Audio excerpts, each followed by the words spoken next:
पुस्तक है सफलता के 24 अध्याय बाई सोनू शर्मा। आज इस लेसन का अध्याय नंबर 6, हेडिंग धैर्य की शक्ति। इस दुनिया में कमजोर सिर्फ इच्छा करते हैं, जबकि महान लोगों में गजब की इच्छा शक्ति होती है। धीरज के अंदर धैर्य बिल्कुल भी नहीं था। वह एक काम शुरू करता, कुछ दिन उसे करता और फिर उसे बंद कर दूसरा काम शुरू कर देता। इसी तरह कई साल बीत चुके थे और वह अभी तक किसी बिजनेस में सेटल नहीं हो पाया था। धीरज की इस आदत से उसके माता पिता बहुत परेशान थे। वे जब भी उससे कोई काम छोड़ने की वजह पूछते तो वह कोई न कोई कारण बताकर खुद को सही साबित करने की कोशिश करता। जब धीरज के सुधरने की कोई उम्मीद नहीं दिख रही थी कि तभी पता चला कि शहर से कुछ दूर एक आश्रम में बहुत ऊंचे गुरु जी का आगमन हुआ है। दूर दूर से लोग उनका प्रवचन सुनने आ रहे हैं। एक दिन धीरज के माता पिता भी उसे लेकर महात्मा जी के पास पहुँचे। उनकी समस्या सुनने के बाद उन्होंने अगले दिन सुबह सुबह धीरज को अपने पास बुलाया। धीरज को न चाहते हुए भी भोर में ही गुरुजी के पास जाना पड़ा। गुरुजी उसे एक बगीचे में ले गए और धीरे धीरे आगे बढ़ते हुए बोले, बेटा तुम्हारा पसंदीदा फल कौन सा है?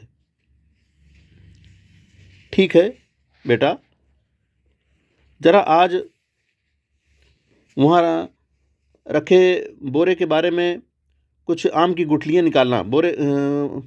जरा वहाँ रखे बोरे में से कुछ आम की गुठलियाँ निकालना और उन्हें यहाँ जमीन में गाड़ देना। धीरज को यह सब कुछ बहुत अजीब लग रहा था, लेकिन गुरुजी की बात मानने के अलावा उसके पास कोई और चारा नहीं था। उसने जल्दी से कुछ गुठलियाँ उठाई और फावड़े से जमीन खोद करके उसमें गाड़ दी। फिर वे धीरज को लेकर वापस आश्रम में चले गए। करीब आधे घंटे बाद वे धीरज से बोले, जरा बाहर जाकर देखना उन गुठलियों में से फल निकला कि नहीं। अरे इतनी जल्दी फल कहाँ से निकल आएगा? अभी कुछ ही देर पहले तो हमने गुठलियाँ जमीन में गाड़ी थी। अच्छा तो रुक जाओ, थोड़ी देर बाद जाकर देख लेना। कुछ देर बाद उन्होंने धीरज से फिर बाहर जाकर देखने को कहा। धीरज जानता था कि अभी कुछ भी नहीं हुआ होगा, पर फिर भी गुरुजी के कहने पर वह बगीचे में गया। लौटकर बोला, कुछ भी तो नहीं हुआ है गुरुजी, आप फल की बात कर रहे हैं। अभी तो बीज से पौधा भी नहीं निकला है, लगता है कुछ गड़बड़ है। गुरुजी ने आश्चर्य से कहा। अच्छा बेटा, ऐसा करो, उन गुठलियों को वहाँ से निकाल के कहीं और गाड़ दो। धीरज को गुस्सा तो बहुत आया, लेकिन वह दांत पीस कर रह गया। कुछ देर बाद गुरुजी बोले, धीरज बेटा, जरा बाहर जाकर देखो, इस बार जरूर फल निकल आए होंगे। धीरज इस बार भी वहाँ जाकर लौट आया और बोला, मुझे पता था इस बार भी कुछ नहीं हुआ होगा, कुछ फल वल नहीं निकला। क्या अब मैं अपने घर जा सकता हूँ? नहीं रुको, चलो हम इस बार गुठलियों को ही बदल कर देखते हैं, क्या पता फल निकल आए। इस बार धीरज ने अपना धैर्य खो दिया और बोला, मुझे यकीन नहीं होता है कि आपके जैसे नामी गुरु को इतनी छोटी सी बात भी पता नहीं कि कोई भी बीज लगाने के बाद उससे फल निकलने में समय लगता है। आपको बीज को खाद पानी देना पड़ता है, लंबा इंतजार करना पड़ता है, तब कहीं जाकर फल प्राप्त होता है। गुरुजी मुस्कुराए और बोले, बेटा यही तो मैं तुम्हें समझाना चाहता था।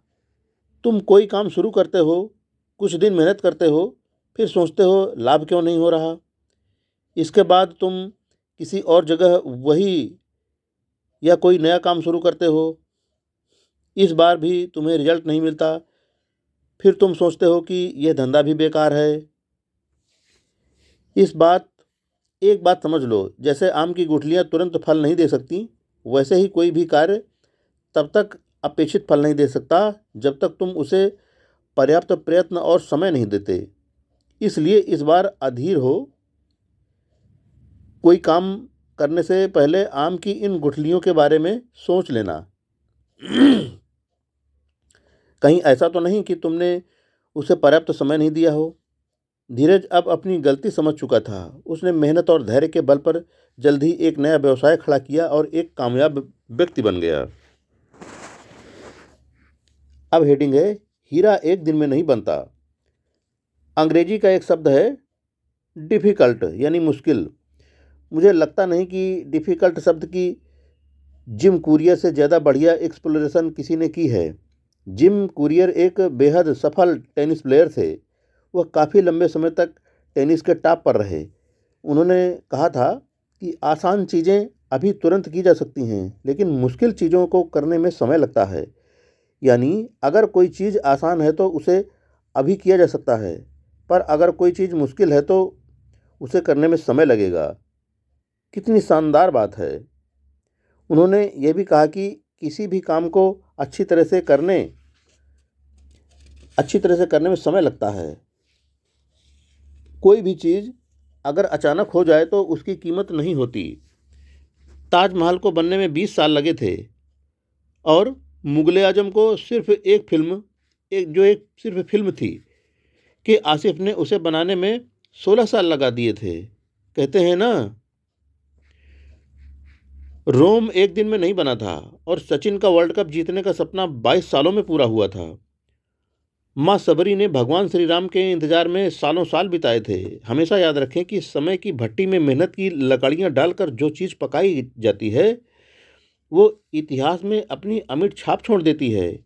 लेकिन आजकल के इस रोबोटिक दौर में सबको जल्दी से जल्दी अमीर बनना है। धैर्य की बड़ी भारी कमी यहाँ दिखाई दे रही है। सबको जल्दी है, सब कुछ तुरंत मैगी की तरह 2 मिनट में बन जाना चाहिए, लेकिन ज़िंदगी 2 मिनट में मैगी की तरह नहीं बनती।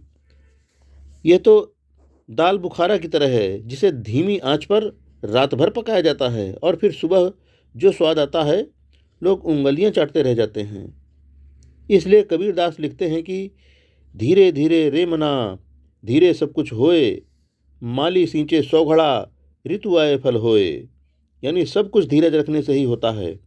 माली अगर पेड़ को 100 घड़ों में भी सींचने लगे, मतलब ज़्यादा पानी भी डाल दे, तो भी फल ऋतु आने पर ही आता है। किसी ने छोटा सा पौधा लगाया, पानी डाला और घूर कर देखने लगे कि अभी फल आएगा, अभी आएगा, अभी आएगा, ऐसा कभी नहीं होता। याद रखें, कुदरत कभी भी जल्दबाजी नहीं करती। 2200 डिग्री फ़ारेनहाइट तापमान और 7,25,000 पाउंड प्रति वर्ग इंच का अत्यधिक दबाव। मैं फिर से दोहराता हूँ, 2200 डिग्री फ़ारेनहाइट तापमान और 7,25,000 पाउंड प्रति वर्ग इंच का अत्यधिक दबाव और सालों के इंतजार के बाद ही हीरा बनता है। क्या आप जानते हैं कि इस प्रक्रिया में कितना टाइम लगता है? इस पूरी प्रक्रिया में 1 अरब वर्ष का समय लगता है, यानी करीब करीब 100 करोड़ साल। प्रकृति से आप सबसे बड़ी चीज़ सीख सकते हैं और वो है धैर्य रखना। अगर बच्चा 9 महीने में होता है तो 9 ही महीने लगेंगे। कोई टेक्नोलॉजी नहीं है कि 5 महीनों में काम हो जाए। इस दुनिया में कोई माँ बाप अपने बच्चे का समय से पहले जन्म नहीं चाहते। सब चाहते हैं कि पूरे और सही समय पर डिलीवरी हो ताकि बच्चा बिल्कुल स्वस्थ हो। यहाँ कोई भी माँ बाप बेताब नहीं होना चाहते कि बच्चा 6 माह में हो। तो फिर असल ज़िंदगी में इतनी हड़बड़ी क्यों? सब कुछ जल्दी कर लेने का जुनून सबके सिर पर सवार है और ऐसे में जब सफलता हाथ नहीं लगती तो फिर आप निराश हो जाते हैं। और शेख सादी ने भी कहा है, धैर्य रखो, आसान बनने से पहले सभी चीज़ें मुश्किल होती हैं। एक जगह स्थिर होकर काम करें। हेडिंग है, आज के इस दौर में लोग सबसे बड़ी गलती क्या कर रहे हैं जानते हैं? मैं बताता हूँ।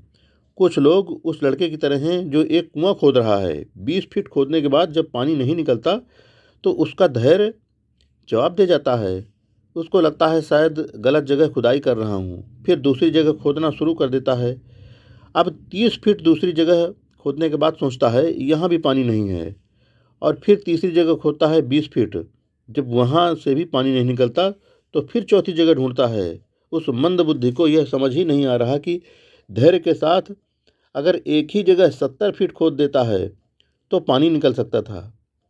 उसको लगता है जल्दी से कुछ मिल जाए, और मिलने में अगर देर हो रही है तो पक्का कुछ गड़बड़ है।